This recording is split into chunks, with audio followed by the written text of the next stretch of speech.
안녕하세요, 롱장입니다. 오늘도 밖에서 인사를 드립니다. 제가 자주 다닌다는 건 볼 게 많고 할 게 많다는 뜻인데요. 제 입장에서 상대평가이기도 하고 제 개인적 평가이기도 하지만 3월과 4월의 시장, 월세와 전세 매매 계약 통틀어서 생각을 해보면 시장 괜찮았고 지금도 괜찮고 괜찮아지고 있습니다. 제가 이 얘기를 왜 먼저 하느냐, 어제 제가 올린 영상에 오해가 있는데 제가 시장에 연속성이 없다는 표현을 총선발 시장 쇼크 더블딥 데드캣 이렇게 시장 전반적인 평가를 오해하시는 분들이 계시더라고요. 제 부족이죠. 정해진 시간 이내 여러분 출근 시간에 바쁘시잖아요. 인텐스하게 제가 중요하다고 생각하는 부분을 전달해 드리려고 노력을 하다 보니까 그런 일이 종종 발생을 하는데, 그러다 보니까 저를 오래 보고 싶으신 분, 그러니까 저 오래 보는 거 싫어하는 분도 계시거든요. 좀 디테일한 내용, 질의응답을 원하시는 분들은 라이브 와주시면 감사하겠습니다. 거기 오면 여러분 막 도전하고 이제 막 시행착오 겪는 분들, 막 조롱하시는 분들도 안 계시거든요. 제가 그러자고 만든 자리이기도 한데요.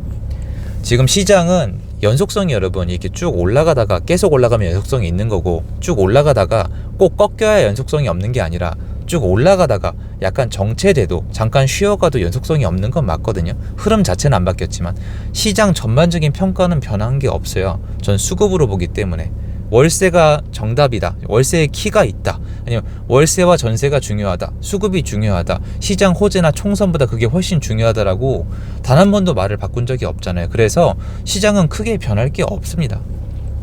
다만 거래량을 보시면은 이 디테일이 중요한 건데, 지금 서울이 저는 원래 3월 달에 한 3,600건, 3,700건 봤는데 이대로 가면 4,000건도 넘을 수도 있어요. 그리고 4월 달도 아마 비슷하게 유지가 될 건데, 내부를 들여다보면은 원래 평균 거래량이 6,000건 이상이에요. 자주 말씀을 드렸잖아요. 침체장인데 이래봤자 여러분이 거래량이 지금 상당히 많이 필요한 곳이 있고 별로 안 필요한 곳이 있어요.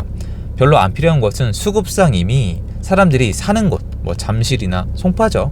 그리고 이제 강남이나 서초 이런 데는 갈 길 갑니다. 그리고 하반기로 갈수록 전세 수급 때문에 이게 탄력이 더 생길 수도 있습니다. 그냥 갈 길 갈 거예요, 거기는. 그리고 지금 좀 냉정하게 커트라인을 걷자면 서울에서 성북구나 동대문구까지, 거기까지는 수요가 좀 와닿는데, 여러분들, 제 시청자 여러분들 되게 제가 많이 마음이 간단 말이에요. 그러니까 여러분 힘든데 있잖아요. 대충 나열해 볼까요? 뭐 양주, 남양주, 의정부, 노도강, 인천, 김포, 안산, 시흥, 오산, 화성의 일부 말씀드리는 거, 동탄 말고요. 이천, 여주 막 이런 데 있지 않습니까? 여러분 대충 감이 오시죠? 이런 데는 일정 이상 크기의 수요가 일정 기간 이상 들어와서 시장이 온기를 불어 넣어줘야 거기 있는 분들이 선택이 자유로워져요. 거길 팔고 위로 올라가든 이사를 가든 뭔가 선택을 하는데, 지금은 그냥 짓눌려서 죽어가고 있단 말이에요. 누구도 행복하지 않아요. 그냥 짓눌려 있기 때문에 여기에는 수요가 꽤 필요한데 여기가 연속성이 지금 없어요. 가다가 약간 주춤합니다. 그런데 괜찮은 지역은 계속 괜찮은 모습을 보여주고 있습니다. 여기가 연속성이 없다는 게 무슨 표현인지 말씀을 드릴게요. 지금 매수세는 움츠러들지 않아요, 여러분. 그러니까 대기 수요가 너무 많아요. 그러니까 여러분들이 집을 사고 싶어서 안달이 났다는 게 아니라, 원래 사람은 집을 사는 계획이 평생 있는데 대부분 지난 2년 동안 집을 안 샀잖아요. 그리고 다 전세 월세로 갔잖아요. 근데 전세 월세가 더 이상 좋은 선택이 아니면 매매로 올 수도 있는 거잖아요. 그게 이제 일어나기 시작하는 초기 단계예요. 아직 시작도 안 했어요, 여러분. 그냥 이대로 쭉 가는 거예요. 중간에 큰 사건 사고가 없으면. 그런데 왜 특히 중하단의 시장은 이렇게 수요가 주춤하거나 어렵냐, 제가 왜 연속성이 중요하다고 계속 말씀을 드리냐면은, 자, 여러분이 하단의 시장의 특징이 뭐예요? 일단 집주인이 경제력이 상대적으로 약하다는 거죠. 그리고 투자할 때 투자금이 적게 든다는 거죠. 그리고 한 가지가 또 있어요. 절대 금액이 싸다는 겁니다. 집이 싸요. 싼 지역이 이런 일을 겪고 있는 거예요. 그래서 월세입자, 전세입자, 그리고 집주인들이 다 힘든 건데, 이런 곳들은요, 집이 사람들이 딱 나왔을 때 매수 선택을 할 때 집이 오르고 있을 때도 선택을 하고 싶고, 전세가랑 매매가랑 비슷할 때도 그렇게 선택을 하고 싶고, 또는 나왔을 때 집을 도저히 구할 방법이 없는데 매매만 가능할 때도 집을 구하고 싶고, 이런 상황에 놓이게 되는데, 지금은 사람들이 딱 나갔을 때 월세로 가버려요. 그러니까 월세 계약이 굉장히 많이 늘었는데, 여러분 고가 아파트 월세 계약 비싼 건 맞는데 그렇게 폭발적으로 많은 건 아니에요. 왜냐면 아파트를 월세 놓는 분들이 생각보다 많지 않거든요. 어쩔 수 없는 경우를 빼고는. 그런데 하단의 시장은 월세를 놓고 싶어 한다는 게 아니라 사람들이 어디로 갈 수가 있냐면 인근의 빌라나 다른 주거용 상품으로 가버리면 그만이에요. 근데 다른 주거형 상품에 어떤 게 있어요? 오피스텔, 빌라 이런 게 있는데 오피스텔, 빌라가 특히 뭐가 많죠? 월세가 많잖아요. 그러니까 이 사람들이 월세를 원하다 보니까 아파트도 월세를 원하는 경우가 늘어나면서 집주인들이 힘을 못 쓰니까 그거에 맞춰서 간 거예요. 방법이 없잖아요. 전세도 안 나가, 매도도 안 돼, 대출도 안 나와, 뭐 방법이 없으니까 그렇게 월세로 따라가면서 저가 아파트 시장이 어떻게 하다 보니까 빌라 시장이랑 경쟁하는 모습이 돼버린 거예요. 뭐 오피스텔이나 생수기나 도생이나 여기 포함이 되는 겁니다. 그럼 여기 분들은 뭐냐? 집을 안 삽니다. 그리고 요번처럼 좀 사는 분들이 나왔을 때 침체가 돼 있었기 때문에 금매가 쌓여 있다 보니까 거래가 하락이 나와요. 거래가 하락이 나오니까 이거를 보고 또 사기 싫은 거예요. 그래서 여기가 수급이 완전히 꽉 차서 전세 월세가 완전히 폭발을 하기 일보 직전까지 가면은 그때야 만약에 많은 수요가 들어오게 되면은 얘네가 지금 얘기하면 되게 웃길 거 아는데 급등이 일어날 수가 있어요. 근데 그때까지 시간이 오래 걸리면서 집을 가지신 분들이 극심한 고통을 겪게 되겠죠. 근데 상단으로 올라오게 되면은 여러분 지금 이미 시작된 게 수요가 들어왔을 때 매도하는 분들이 경제력이 뒷받침이 되다 보니까 싸게 안 팔아요. 그리고 이젠 전세가도 올라요.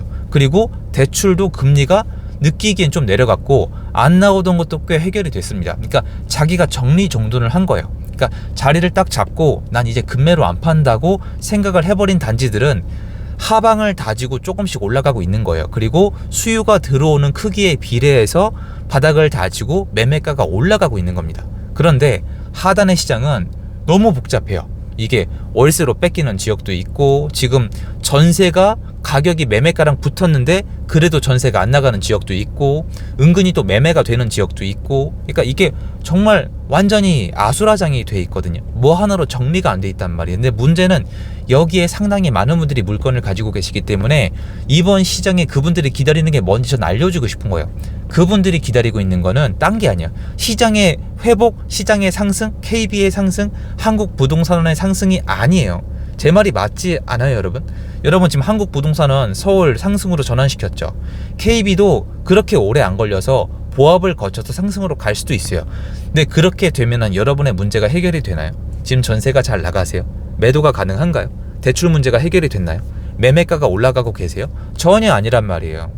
이분들에게 제일 중요한 거는 시장이 회복되면서 중단과 하단의 시장도 사람들이 사려고 하는 이 힘의 연속성이에요. 이게 연속적으로 일어나야. 왜 그러냐면 아까 말씀드렸잖아요. 사람들이 이제 들어와서 사는데 가격 하락을 보면은 멈춰요. 가격 하락하는 걸 보면은 멈춘 다음에 어떻게든 월세나 전세로 도망을 간단 말이에요. 그러다 보면 여기 전세가도 좀 올라갈 수 있는데 여기 체력이 약한 분들이 많이 쌓여 있다 보니까 또 전세를 저렴하게 주는 분들이 나오면은 전세가 상승도 제한적이에요. 여기는 전세 수급이나 월세 수급이 완전히 망가져야지 사람들이 어쩔 수 없이 들어오는 시장이 될 수가 있는 건데 꽤 시간이 걸릴 수가 있는 거거든요. 그러면 이게 안 일어나려면은 사람들이 수요가 꾸준히 들어오면서 일정 크기 이상으로 금매가 다 거치면서 매매가 하락이 약간 일어났지만 이것까지 거치고 지나가서 약간씩 반등하는 모습. 아, 그래도 여기 집을 사면 내가 경제적으로 손실은 안 나겠다. 이제 사도 괜찮겠다. 월세가 마침 너무 비쌌는데, 전세도 마침 물건이 부족했는데, 전세도 너무 비쌌는데 매매해도 어느 정도는 괜찮겠다. 돈을 벌고자 함이 아니라 이 집을 사도 내가 망하지는 않겠다는 느낌이 들어야지 연속성이 있는 건데, 그게 지금 쭉 들어오다가 가격이 약간 흔들하고 하락하면서 여기에 사람들이 멈칫하고 있는 모습을 좀 포착을 했거든요. 제가 제일 많이 포착한 곳은 남양주예요. 남양주가 금매가 좀 거래가 되면서 가격이 약간 내려가는 모습이 오히려 생겼는데요. 사람들이 들어오다가 딱 멈춰버리시고요. 다시 월세 찾으세요. 근데 이런 모습이 의정부에도 좀 있고 양주에도 좀 있습니다.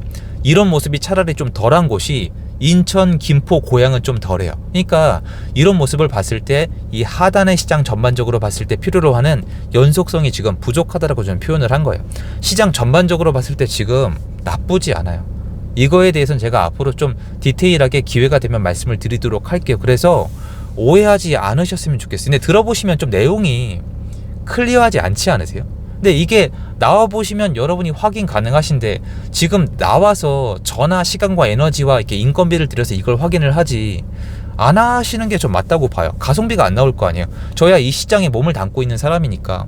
그러니까 지금 여러분이 들었을 때 우리 단지는 요새 잘 나가는데 그거 맞아요. 그러니까 시장에 거긴 연속성이 굳이 안 따져도 그냥 가고 있는 건데 그 상태가 안 된다고요 지금. 제가 말하고 있는 지역들이 선생님이 얘기하고 있는 그 단지의 모습으로 바뀌지가 않아요.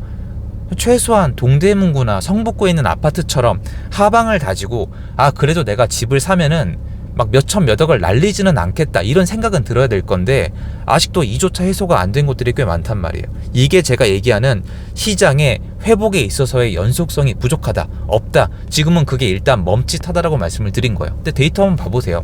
3월달 거래량 잘 나올 거고요. 작년 최고 거래량 넘어설 수도 있어요. 4,000건 넘어설 수도 있어요. 이미 거의 3,900건이에요 이미. 그리고 4월달은 3월달이랑 비슷하지 않겠나라는 게 제 생각인데 이것도 이게 있어요. 이게 굉장히 변수인데 거래량이 는 거에 대해서 상승 거래에 대해서 언론이 막 떠들잖아요. 그러면 지금 집을 사는 분들은 이건 참고를 많이 하세요. 그래서 3월달 거래가 잘 나오고 4월달이 이 연속성이 있는 것처럼, 그러니까 제 말은 그 단지들 있잖아요. 이 거래량이 연속성이 있는 것처럼 언론이 얘기를 하면은 하단 시장은 아니어도 사람들은 더 살 수도 있어요. 그러면 4월달 하반기로 갈수록 더 살 수가 있기 때문에 3월달 거래량이 좋아도 4월달에 아예 4,000건을 넘으면서 작년에도 없던 기록이 나올 수도 있는 거죠. 근데 그래봤자 평균 거래량이 안 되는 침체장이라는 거 여러분은 알았으면 좋겠습니다. 6,000건이 넘어가면서 시장이 온기가 돌아서 시장이 정상화돼야 돼요. 그러니까 6,000건, 6,000건 이렇게 좀 괜찮은 거래량이 연속성이 있으면서 찍히면서 온기를 돌려야 되는데 지금 그게 안 된다는 거죠. 그러니까 설명이 되게 어렵네요, 여러분. 근데 좀 전달이 됐기를 바라는 마음입니다. 제가 요새 말을 또 많이 하고 다녀서 목이 회복한 지가 얼마 안 돼가지고 좀 혀가 좀 꼬이는 증상이 남아있는 것 같습니다. 도움됐으면 좋겠고요. 오해는 안 해주셨으면 좋겠습니다. 지금 시장 나쁘지 않아요, 여러분. 갖다 대는 게 아니라 여러분이 나중에 데이터랑 현장 확인해 보셔도 전 괜찮거든요. 오히려 그게 더 좋아요. 그래서 오해 없이 시장 좋아지고 있다는 점 좀 수정이라고 해야 되나요? 전달해 드리고 싶어서 영상을 켰습니다. 도움됐으면 좋겠고요. 좋은 하루 되십시오. 감사합니다.